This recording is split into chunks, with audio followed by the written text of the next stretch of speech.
Welcome to another episode of dailystraits.com. This is your host, June Ramli. Today we are going to speak to Aswara, Associate Professor Technologist, Dr. Azril Ismail, Vice Rector of Academic Affairs.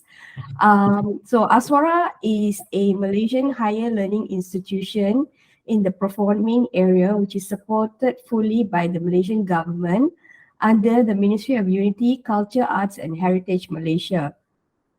It is a form of higher learning institution which provides learning, research, and academic publishing, as well as professional consultant service in arts and culture, as well as heritage, which aims to produce a skilled artist and integrity author in their areas, besides strengthening the national art heritage.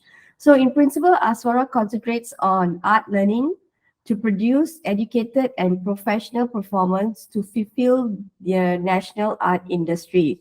So it is responsible for producing graduates that are able to become a mentalist, supporter, inspirer, actor, and practitioner of art, culture, and heritage in research and culture conservation and various types of heritage preservations. So without further ado, let's invite Associate Professor Dr. Azril Ismail to the show.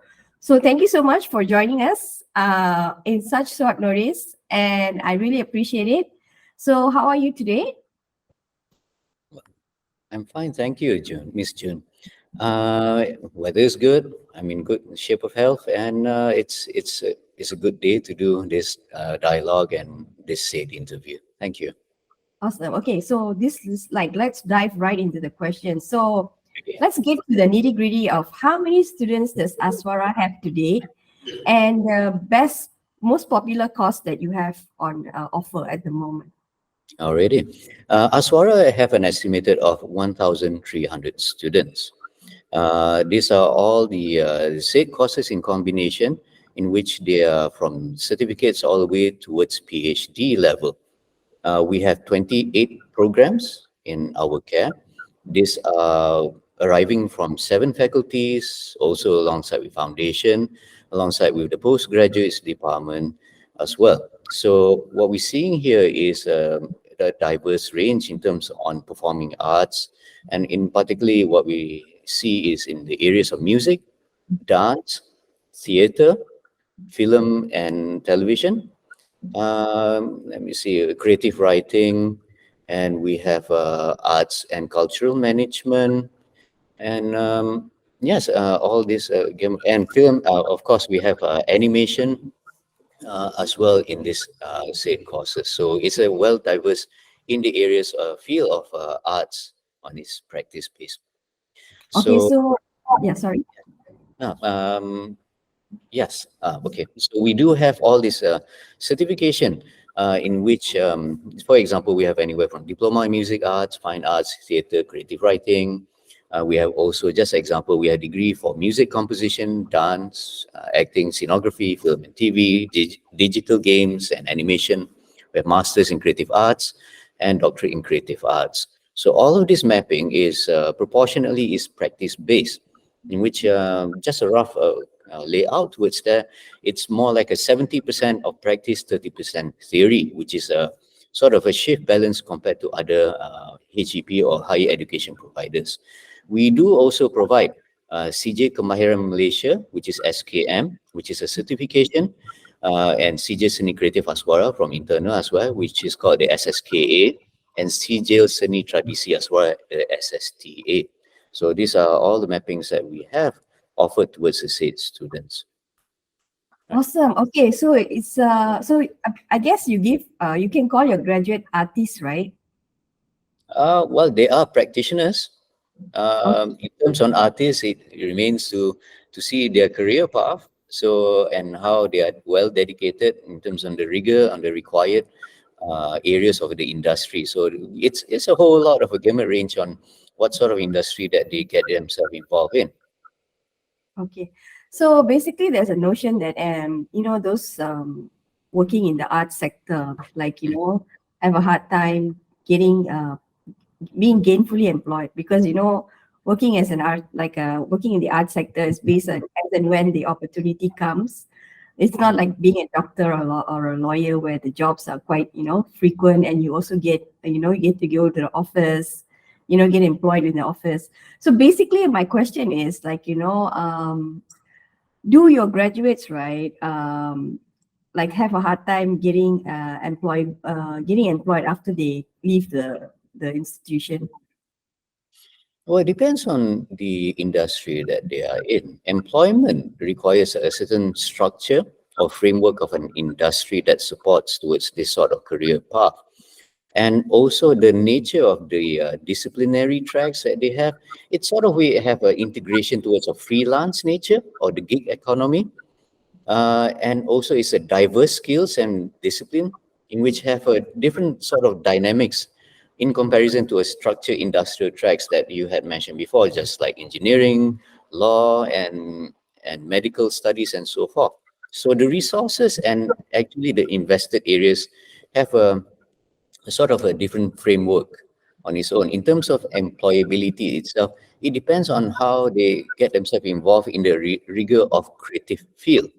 So monetary or monetized gig economy is something is random. It is geopolitically aligned as well, and the demand of the clientele that comes with it. So it depends on what they do as well. So they tend to be multidisciplinary and also interdisciplinary in practice. Okay, so does your organization Aswara conduct any annual survey to get the employability rates of your grads? We do be mindful because of the past few readings. Of course, we know that the onslaught of the pandemic had sort of gave not to say a false reading, but however a shifted reading. So current and realistic, it's at 77%. 77% is, I'm just laying down all the cards here. It's because of the impact of this sort of reading by nature, because of it is a trend that is shifting towards gig economy, digital nomads, and content creations. The numbers are in update. It's not appropriately updated in the survey form because the contemporary trend on creative employment and methods of income generation do not subscribe to be like, oh, here's an employer, hence you are employed. So in short, they find their resources and means of earning through various pockets of projects that they are involved in. So in short, employment doesn't follow to the conventional understanding. So they are employed in their own ways of towards how they practice.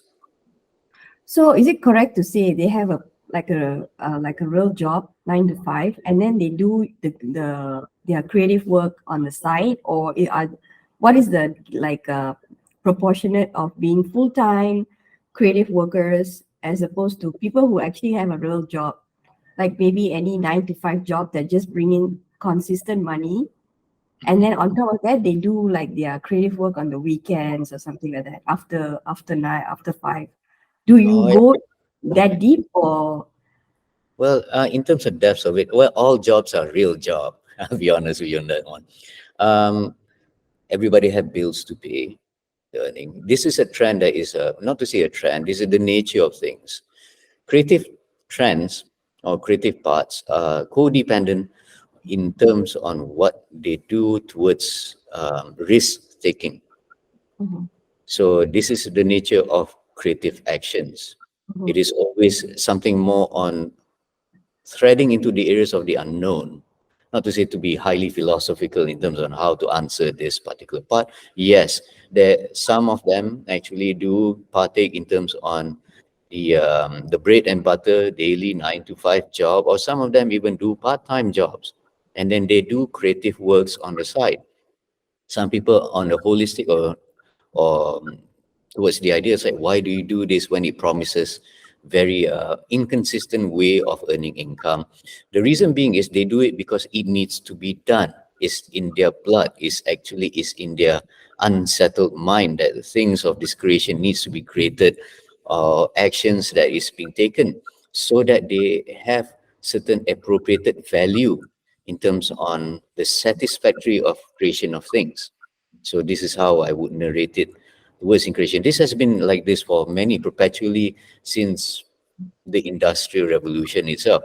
So how artists are they in terms of employability and so forth, it had already been shifted, and it's sort of we have a different dynamics as well. Okay. So most creative workers, right, they obviously most of them go on social media and put their work out there and get discovered that way. Some of them actually come to places like Aswara, get qualification, and then get discovered their way.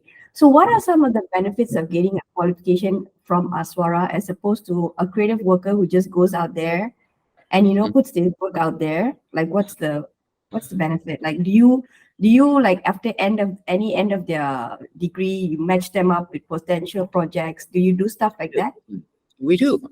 Reason being is, well, the benefits for graduating from Aswara, because by the basis of Aswara is being created as in on the initial stage in 1990, and towards in 1994 it's been built as the Academy Seni Kebangsaan, the ASK, and then it became Aswara in 2006 because we have our own Act 653, in which per se it circulates around the areas of traditional arts as a primary core value.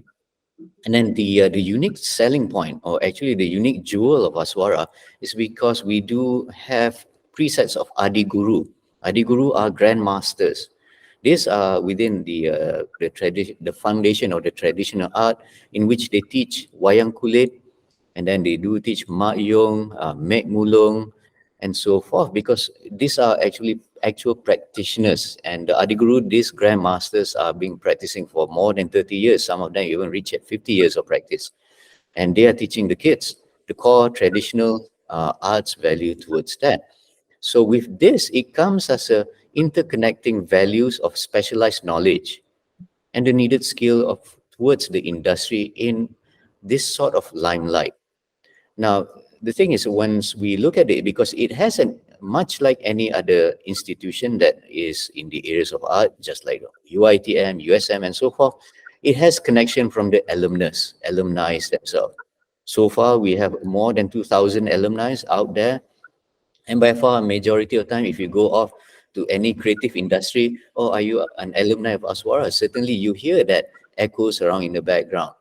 And then plus as well that we are also the Ministry of Tourism, Arts and Culture affiliated, which means our siblings, which is the Balai Seni, Istana Budaya, Jabatan Kesenian Kebudayaan Negara, the JKKN, Jabatan Warisan Negara, and Tourism Malaysia is our siblings.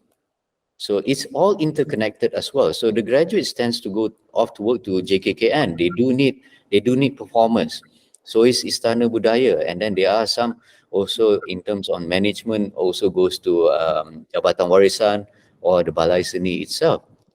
So it's all a sort of a pinnacle start and network towards as a feeder to these state agencies.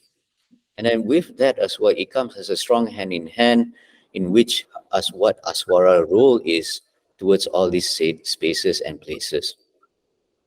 Okay, great. So I spoke to a Malaysian actor recently, and he told me that Malaysia has no proper accrediting acting school. So only acting classes provided by veteran actresses or actors on an ad hoc basis. So would Aswara take up the challenge in producing its own acting school in the future, or you already have one? Like, I don't know. We do have one. Aswara has a degree in acting from the Faculty of Theatre, if that helps.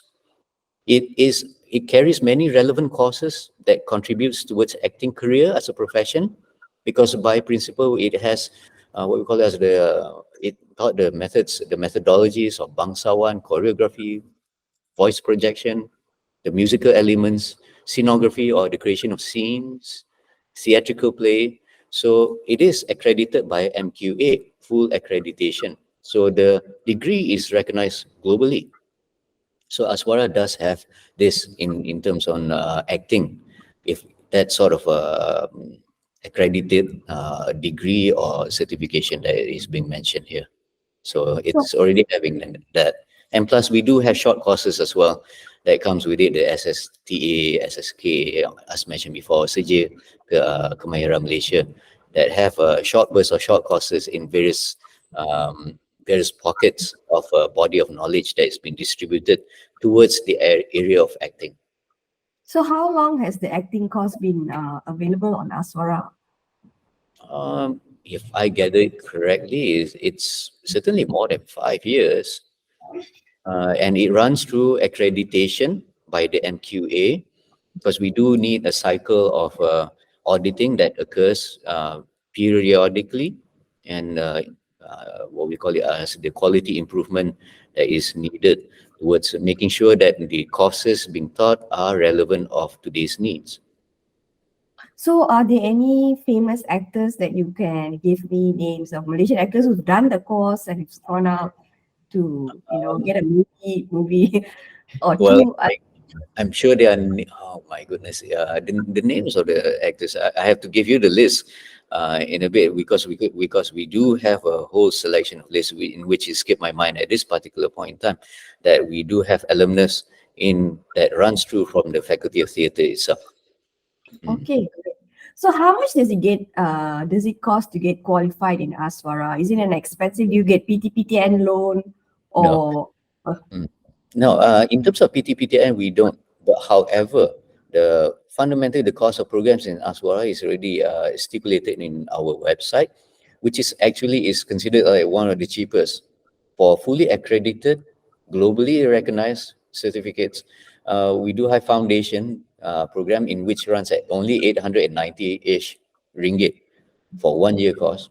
You can do your diploma, the whole diploma, anywhere depending on which programs, 5,500 to 5,900 ringgit. The degree is 7,000 to 7,500-ish. Masters at 4,000 plus, PhD even at 7,000 over.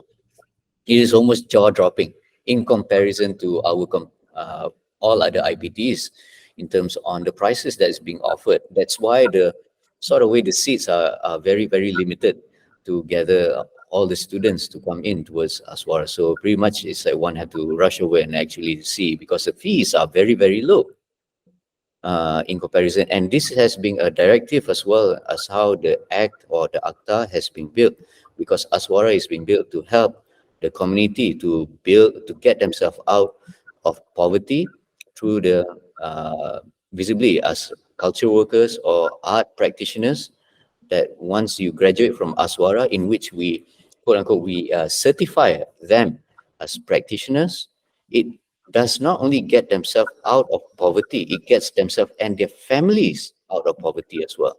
So it's very, very important that our ambition is to make it accessible. what do you mean by globally accredited? So if I get a qualification from Aswara, so I can use it in Berkeley or Sure. like, Certainly, oh, MQA, which is a Malaysia qualification agency, in which I do as well documentations for them.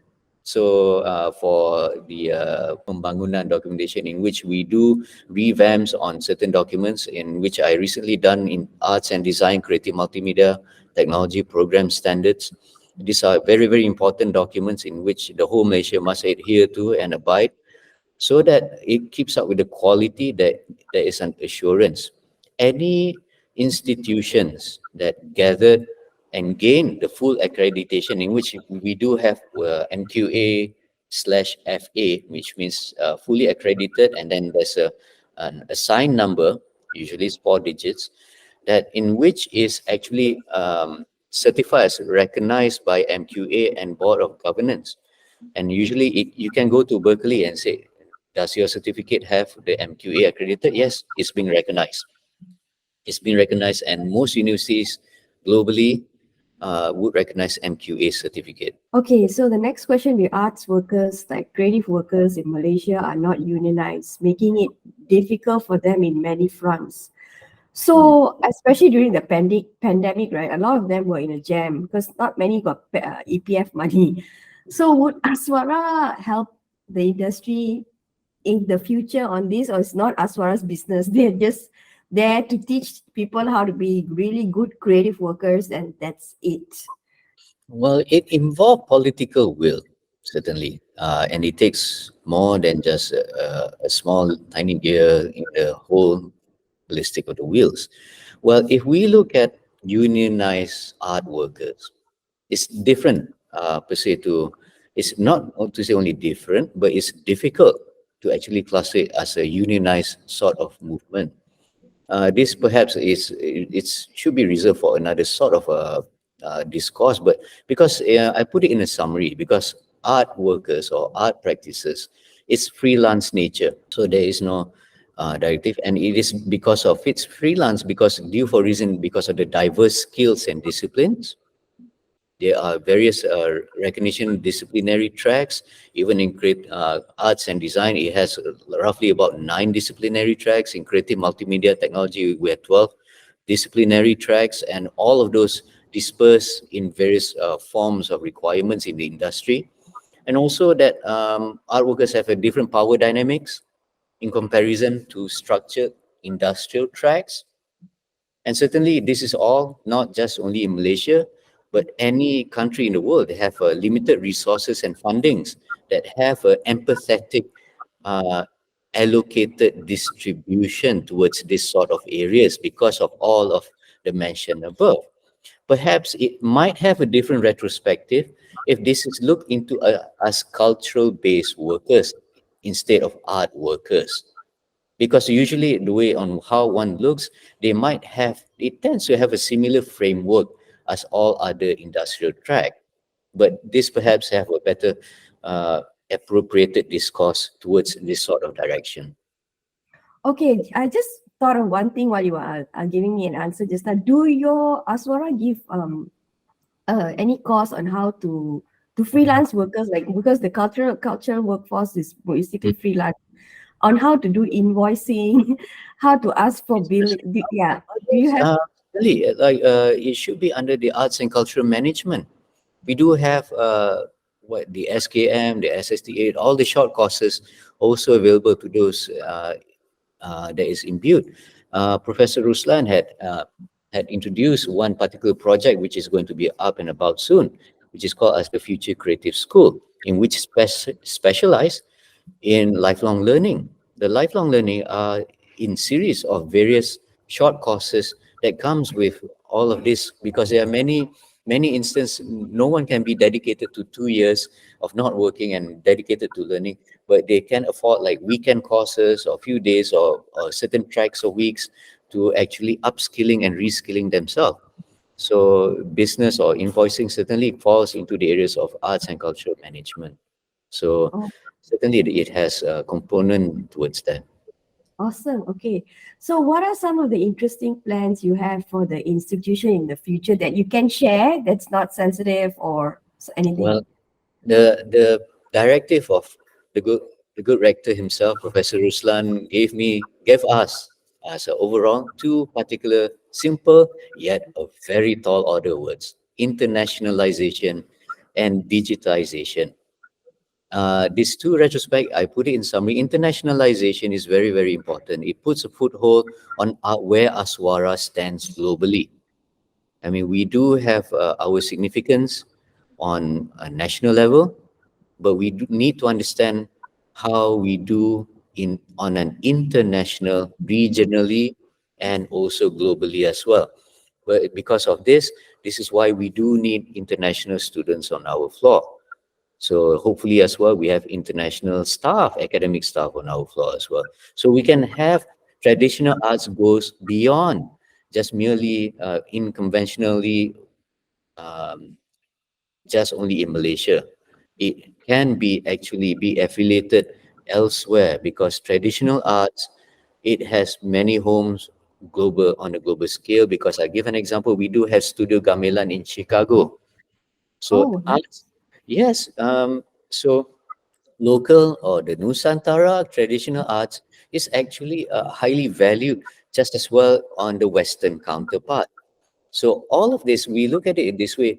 It doesn't require a Malay or Malaysian to carry Malaysian traditional art. It can be run, it can be appreciated, it can be practiced by any particular people with a diverse background as well.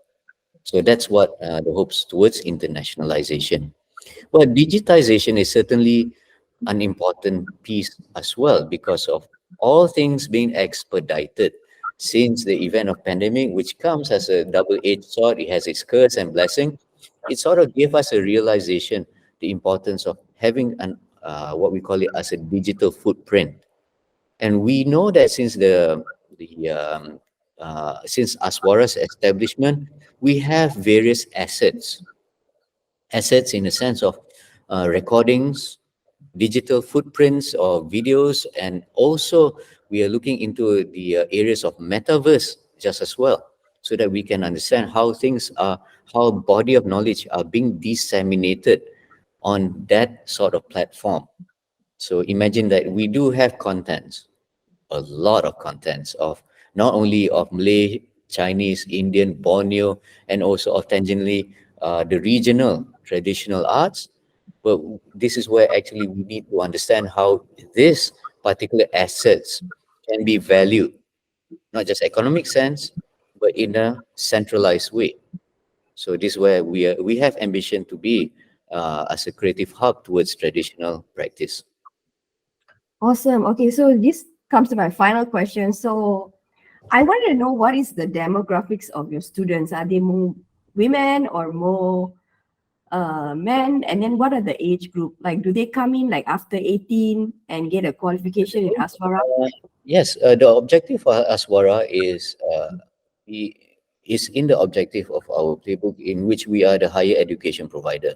We provide education commonly towards after Form 5 or after high school certificate. After they leave and have a high school certification, where in which usually after SPM or after STPM, we take students in to run into our foundation, diploma, and also degree, and all the way up to PhD. And we have running on short courses in terms of CGL. It doesn't only limit school leavers, but it also opens up to the workforce as well. Just recently, we graduated. What was it? The Navy, Angkatan Tentera di Laut, Raja di Laut Malaysia, in which 80 of them graduated with diplomas. Oh, 80 of in in what? uniform. It's a wonderful sight to see them in the graduating ceremony, because all of them are in their white uniform, handsome and tall, and they are in unison in terms of height just as well. It's so confusingly surreal as well. It's like, wow, they are getting diplomas in music, Oh, because of course all of the uniform bodies have a musical unit.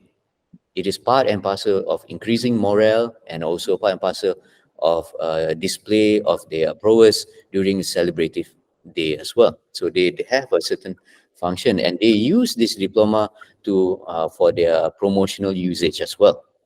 So that's where we have a serving purpose towards that direction. And of course, we do have a all in the future creative school as well. We want it to be a lifelong learning, and also upcoming micro credentials, in which it's all of it. It's not limited by for high school leavers anymore.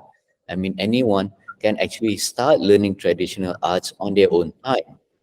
So this is where we are mapping out in terms on what kind of modulated units that we can offer to the public. awesome. Okay, with that, I come to the close. So thank you so much for, I think uh, I didn't answer one particular areas. You did ask about the